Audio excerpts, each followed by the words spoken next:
Maybe it's just the light. It's a weird angle. I don't know. Is that better? No, it's really smudging, huh?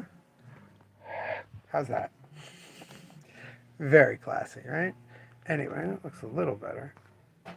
Maybe I'm smudging. Anyway, welcome, welcome, welcome. It is Wednesday, December 3rd. We're in December. This is our first live stream of December. Coming to you live from the shop at 7:15 on New Comic Book Day, on Wednesday, New Comic Book Day. Hey, Joe, I want to apologize. Hey, Dave, I want to apologize that I haven't been on, haven't been doing live streams. Monday, I didn't feel like I had anything to say. Tuesday, I was too exhausted. Oh, Mark, hey, good. You're about to go to sleep. And I wanted to come on today and do the live stream and show off all the books that I haven't been showing off. It's good to see the three of you. My three big regulars, even though right over here it's telling me there's only one person watching, so maybe Mark just went to sleep. But I actually had a really interesting conversation just now. So before I show off the books, it's actually a conversation that I'm not ready to talk about completely. I need a process. But I've talked about this person before. Someone who works in the comic industry, has tons of data, is very sure of himself, knows what's going on in the industry on a much more nuts and bolts level than I do. And it was very interesting because you're talking about the success that stores are having right now, how well things are going. And basically what he said was that we're not successful. Now, like I said, I still need to think on this. I haven't really thought through everything. He says, we're not successful, this shop, because we're closed on Saturday. And this is what's really interesting to me. He didn't say the business I'm losing on Saturday. He didn't say that because we're closed on Saturday, we lose X amount of money that comes on Saturdays. Because he really was, that was obviously part of the point. But the main point is, if you had a person in here on Saturday and you saw the audience that came into this town, the people who are in Huntington only on Saturday are an entire untapped audience that you don't have, and that audience is going elsewhere. And that audience won't come on a Wednesday, and they won't come on another day because you're not open Saturday. They're not, which again wasn't even his main voice. By missing out on that audience, by missing out on what a lot of people who are in town on Saturday would buy, might buy, would come through and get, you're missing out on how you would change the store. The store would be different because you would have better data, almost a wider range of people coming in, and that's fascinating to me because what the logic there is that there are so many people who would come in here casually on a Saturday and see the store and buy things and change the demographics. Well, Dave, we've talked about this. I think I can't even say how many times I've talked about this. I can't just have someone come work Saturday. It doesn't work that way religiously. Like, I can't just hire someone and they work for me on Saturday. Orthodox Judaism, it's a whole complicated contract. Conrad and I had worked out that contract years ago, and then he decided that it was too much responsibility for him on where he wanted to, go with his life and things he was going to do, that he backed out of it. And then we were already a couple of years in, and it was very difficult to change. But what he was saying, which I found fascinating, is that I'm not just losing the Saturday business, I'm losing all sorts of business because those people are against the store now. And it's like, first off, if I want to just be like really immature, I could just be like, that's anti-Semitism. It's not, but like I could say that. It's interesting to me because the logic there is that I am failing a section of the public that would shop here because I'm not available to them on a certain day, they now won't shop here any other day. And more than that, that what they got from the store would change what I stock in the store, which was very funny because his other point was that because I refused to change on these things, that's the problem. And it's like, great, but so why do you think if I had a completely different point of view of people coming in here and they wanted different things, why do you think I would change then? Like, if more and more people were coming in on Saturday when I'm not here, and I come back, I'm like, wait, what was the deal on Saturday? They said, oh, everyone wanted Amazing Spider-Man issues. Like, okay, so I'd buy more Amazing Spider-Man issues. Yeah, but with huge manga orders, people coming out, so I'd buy more manga. Like, I I'm still like I'm really letting that idea perk. This idea that the store would be different. I would have it because I'd have someone else doing Saturday, someone else who saw different, and it's like I could. He even was saying just hire another person, have another person who's not you, who doesn't have your ideals and your stuff to bounce this idea off, and you. And I think that's so fascinating to say that I'm too stubborn. Again, he didn't use these words, but to say that I'm too stubborn to change this one Saturday policy, and if I change that policy, I could change the entire story. Didn't you just hear yourself? I'm too stubborn. Like, I still need to think about this a little bit more, but the idea that we could shift the shop into a different kind of store because I had someone like, have you not, like, again, and I said to him, I'm not complaining about the loss of business on Saturday. I'm not complaining about that when I say that we're not doing well. We're like, I have that in mind. And he's saying, no, but you don't, because you'd be successful if you were doing that. And I just like, it's so interesting. I find the whole idea that because I'm not catering to part of the population, I'm missing out on all the business from that part of the population is something that I really need to like. I need to consider how fucking stupid that is, or if it's not, or if I'm maybe like I'm wrong. But to me, if somebody's like, well, it's inconvenient for me to go there any other day but Saturday. If someone's saying that to me, I mean, this store's inconvenient. Like, we have a lot of things that make us inconvenience. It's not just being closed Saturday. So I'm just like, I don't know. I don't know. I have a feeling. I have a feeling. I always have a feeling after this person leaves, after I talk to them, that he thinks I'm just an absolute moron. And it's a real question of like, it stopped bothering me on a personal level that he thinks I'm an absolute moron. But it's really interesting to me, like, am I an absolute moron? Am I just a stubborn asshole? Like, cause I'm pretty sure I'm a stubborn dude. I'm pretty sure I'm stubborn, but like, am I stupid and stubborn? I gotta think about this. Am I? Again, I'm not saying I have to think about being open Saturday. I've thought about being open Saturday numerous times. I've considered it countless times, and really, the only way it's possible at this point is somebody who I know well and trust well, and really have a good relationship and takes on a whole partnership. Like, because again, to do this on a Jewish religious way, they have to become a partner of the store. They have to get paid a certain way. Like, it's a whole crazy thing. So the question is then, would they be giving me a different view? Or would they be trying to partner up in a store that they believe in the way we're doing things? And that, like, again, it goes around in my head. So I'm still thinking about this, but I just wanted to go into that quickly before we did it, because I think what is being missed more than anything is that I'm absolutely not I'm not worried about missing out on someone's business. I'm worried about not, serving people and helping them with what they want 100%, but like there has to be some level of halfway, and I think that's the biggest. Sorry, I have to pay for something now that someone just paid me. That was the buzzing of the phone.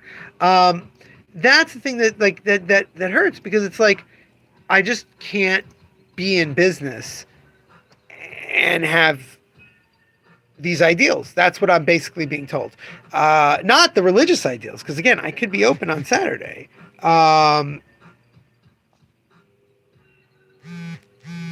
Right. Well, so that's the point. Is Dave? This guy was saying that Saturday would pay this person's salary 100%. It would 100% bring in that much business. And again, I don't know if I agree, but I don't necessarily disagree. Like, I don't disagree that us being open Saturday would create a whole new revenue stream. I'm just not sure that that revenue stream is going to create what this person thinks will create a whole new vibe to the store. Again, I'm doing my best to sit on it, to think on it. What is up with this camera? Sorry, everybody. It's super blurry. But it was like very funny because then I said, well, look, I just don't know. I don't know if the economy, the world economy, the way things are right now, can really, yeah, look at this camera. What is going on here? I really need like a good cloth on this thing. Sorry, everyone. Sorry. And he's like, well, this is where I get frustrated. This is when I don't like talking to this person.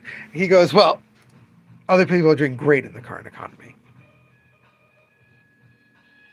And it's like, right, look,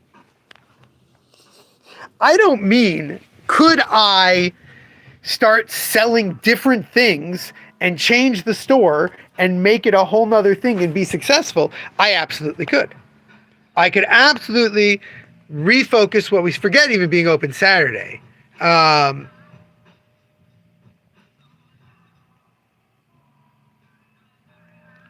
Yeah, Joe, that's what I'm saying. I'm not even talking about that.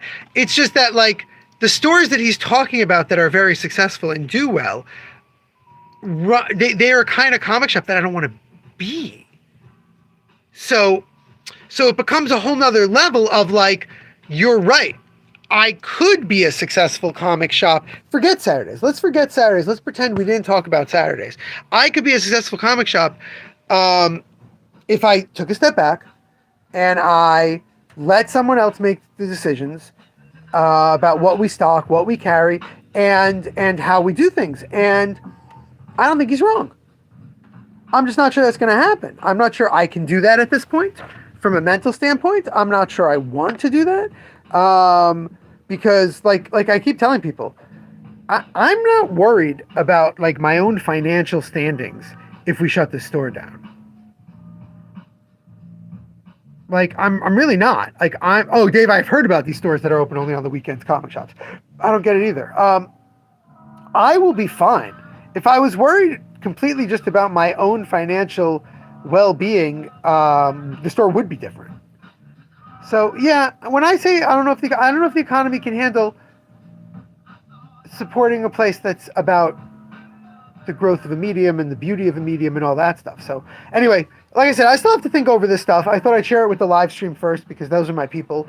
It's a lot of stuff to say, and again, I don't think he's wrong, and I don't think that if someone who I really trusted walked in and said, oh, well, I'll be your partner and I'll take care of all this, that I would say no, except that here's the thing. The person who's on top of that list for me has been coming in lately. Let's get a little dark before we look at the new issues. He's been coming in lately and been talking to me. He is a financial advisor for major corporations about how everything is about to tank. The entire economy is about to just completely collapse. He is selling his house. We just got tons of trade-in from him. He's getting rid of tons of books. He is not in any way confident, like this guy is, that any business can stay up and stay afloat and keep doing things the way the current situation looks.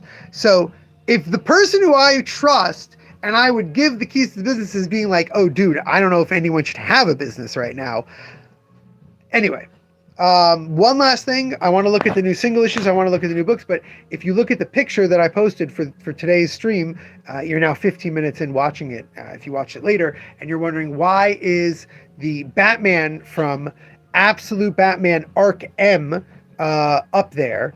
Yeah, Joe, that's much more my concern. I'm going to say this, I've mentioned this a couple times, God is very kind, and my father was in a couple of really crazy car accidents in his late 70s and has quite a payout from it that he's not using the money. He's trying to keep it tiny. Anyways, if we close down the store, I'm okay. I have a support net that will carry me. That's why I'm really trying to make this store work as much as possible. But I'm just not sure what's going on.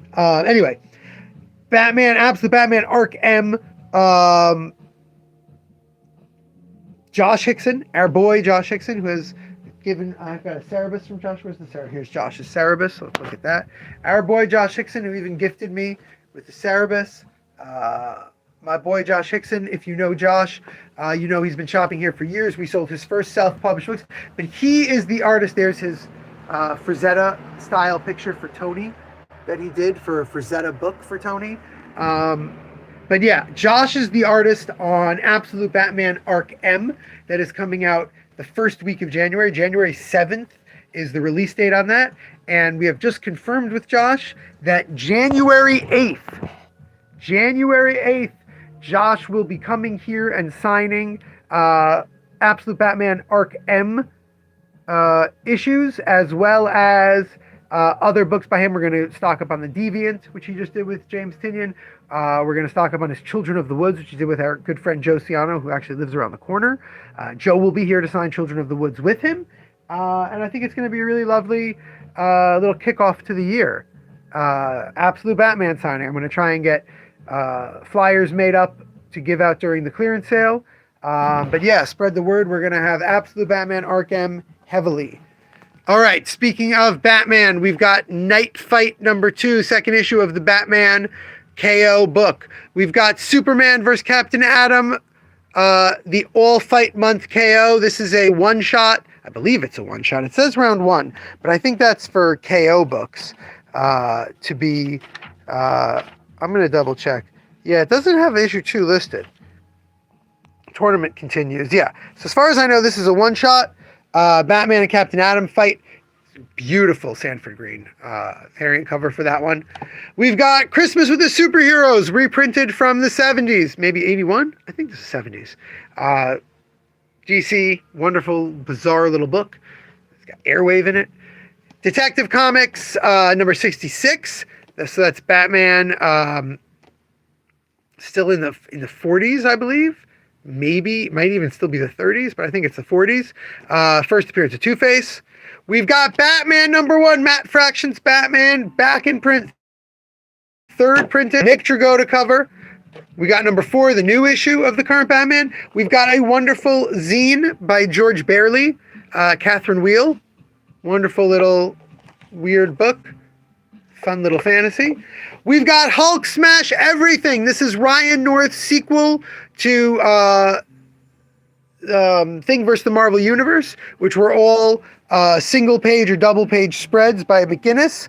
This one is all very busy action shots, very full panels. There's almost no loose space, lots of 2-page spreads, all about moving the action through. It's going to be a 4-issue or 5-issue series where literally the Hulk comes across and fights almost everyone in the Marvel Universe.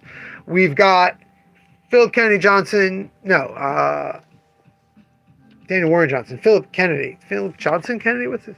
Oh, completely different Kennedy. Wyatt Kennedy writing Wiccan Witch's Road, connecting Wiccan, Prince Consort of the Emperor of the Kree Skrull, into the Agatha-ish universe of Wiccan Road. We've got Rick and Morty The End. This is the end of the Rick and Morty comic books. I believe there's going to be some sort of reboot, but this is a miniseries at the end. We got the first issue.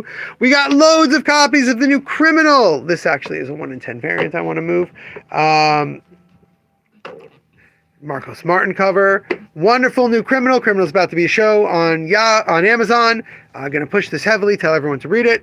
We've got Ultimate Universe 2 years in. This is the special telling you what's going on in the Ultimate Universe that you maybe haven't seen, don't know about, as it begins to wrap up. We've got Terminator. Santa Claus is coming to town, a Terminator one-shot, where the Terminator is coming back in time to kill people on the list. We've got Dread the Halls, the second Image Comics Christmas horror anthology. They did one last year, it was very popular. They did another one. And we've got an Archie Christmas special, We've got Ultimate X-Men 22 and Absolute Green Lantern number 9. We've got Laura Kinney Sabretooth. Sorry, it's with the wrong book. We got Laura Kinney Sabretooth number 3. Godzilla number 5. The Voice Says Kill number 4, which is complete. That's the whole Voice Says Kill. We have Leave Now number 2. Matt Kindt and Thomas Giorelli's wonderful little science fiction series. We got a new Marvel Black, White, and Guts, the extra violent Marvel. Quite a lineup.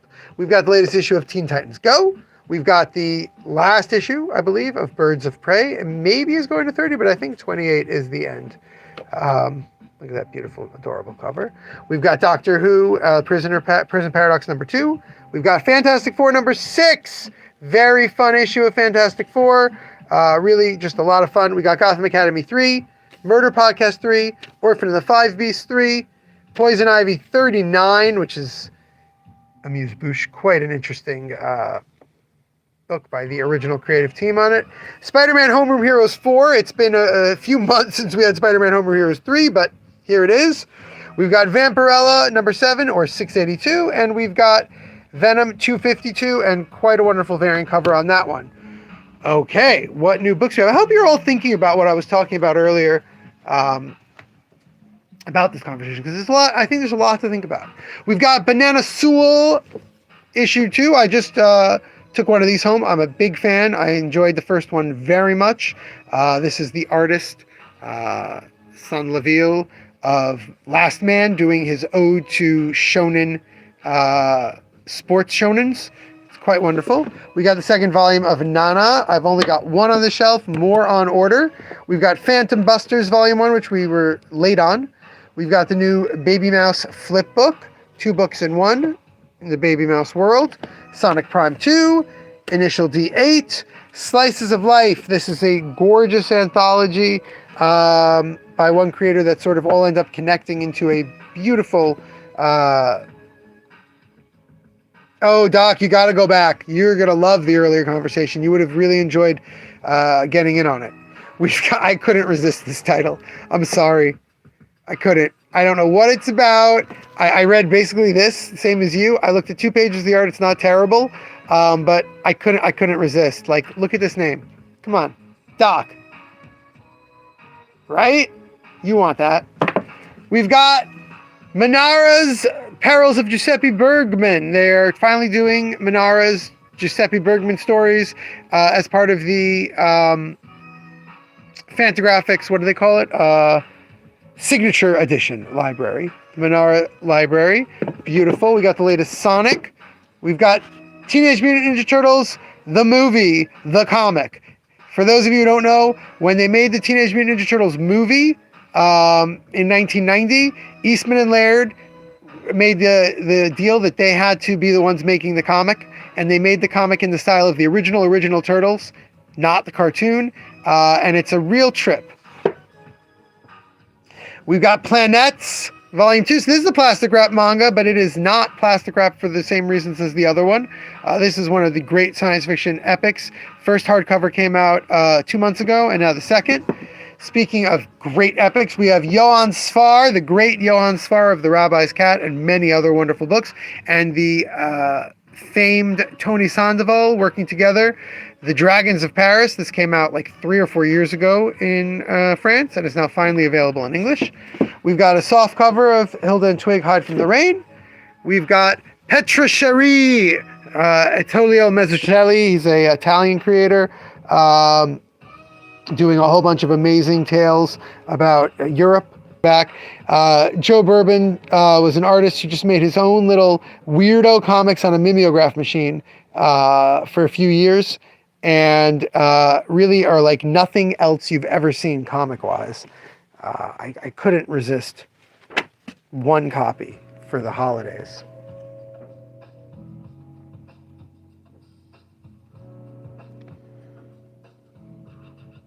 Really just exceptionally strange stuff from an outsider in the 60s, someone who is not in the comic field. I love Planets too, Dave. Joe, you want TMNT? All right. I'll get you TMNT, Joseph. And yeah, and like I said, Doc, you missed an interesting conversation about the direction of the shop, and lots of little facts and things of interest that I'm really like. I'm not being obnoxious. I really need to. Sorry, I'm reorganizing while I'm talking. I need to think about these things. I think that there were points made that I need to think on. Like, not that we're necessarily important or new ideas, but they're ideas whose presentation has never been really put to me in a way that made me think about them in this light, which is, would we, like, do we need to change even more than we've changed? Do we need to, like, I thought we need more face out stuff. We need to make the place more chill for people to walk around and enjoy when they're visiting. And I'm being told, by this person at least, no, you need to find a way for the store to have less than just your take. It can't just be what you want to do. You have to look at other things. I like to think I do, but again, it's still only filtered through my own perception. So it's not a bad, yeah. Well, Doc, well, Dave, you need more information to give a value opinion. I'm not asking for your opinions on it right now. I just want you to think about it. Like, the simple fact is you're all fans of how we do things and the way we are. So you're not the right people to ask, frankly. Frankly, anyone who regularly watches this stream or has been a customer of the store for over 5 years is not going to come out and give me information that helps go against this. This is what the point the guy's saying. And it's really something to consider. And I'm going to. I did a lot this week. Now that we've looked at all the new books, and I've thrown some aside for people, we've done a lot this week. I basically rearranged the gift section. I finally tackled emails that have been piling up for weeks. I still have emails that I have to answer, the ones that require actual time. I have some damage returns that I've got to print labels and do all that. That's all going to have to happen tomorrow because it's closing out the day. But more than anything, what I'm really thinking on is things like, I thought, hey, I don't really want to do a signing for an absolute Batman book just because I happen to know Josh. And I said, no, you know what? We're going to do it. We're going to go and do that. So customer pre-orders, like, I've been told by the guy that we really just need this little glitch fixed and everything is going to be fine. So hopefully any day now I'll get an email. Oh, it's all working. Every day I check and I reload it and I try to make it work and it doesn't. But if you are interested in going through catalogs, looking stuff, I found the link on Lunar Distribution. Go to lunardistribution.com. They've got this gigantic PDF called Next Phase. That's basically their previews. It's hundreds of pages. It's badly organized, in my opinion, but it's a PDF of basically everything from every major publisher. So you can go get Next Phase before we're ready, and you can send me lists of things you want. My email would be a lot smaller if I didn't have to save everyone's emails of what they want. I write some of it down. I put some of it in spreadsheets, but it's it's silly when I've got a system about to happen to do that. So I haven't taken it seriously. But yeah, I think it's a question of like I just made a decision that really changes things for the shop for next year. But again, it's the earliest stages of it.